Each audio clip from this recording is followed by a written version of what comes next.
پاکستان میں بورڈ کے ریزلٹس آتے ہی منظرنامہ کلیئر ہو گیا ہے۔ دو ٹائپ کے سکولز ہیں پاکستان میں اب۔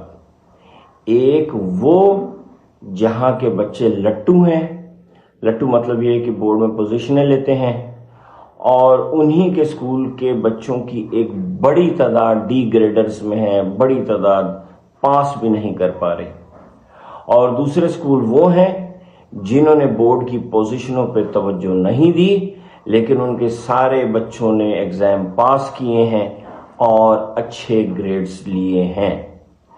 یہ جو پہلی ٹائپ کے سکول ہیں یہ پاکستان کے رورل ایریا میں پائے جاتے ہیں، اور یہ جو دوسری ٹائپ کے سکول ہیں یہ پاکستان کے اربن ایریا یعنی شہروں میں پائے جاتے ہیں، اور یہ مہنگے سکول ہیں۔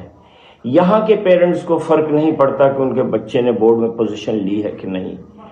ان پیرنٹس کو سکلز چاہیے، مہارتیں چاہیے، وہ چاہتے ہیں کہ ان کے بچے فیوچر کے لیے تیار ہوں۔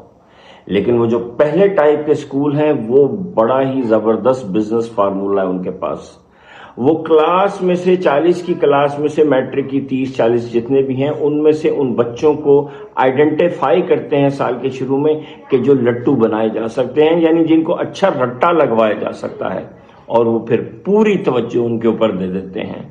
سال کے آخر میں بہت سارے پیرنٹس ان کے پاس آتے ہیں، کہتے ہیں جی ہمارے بچے نے تو ایگزام پاس ہی نہیں کیا،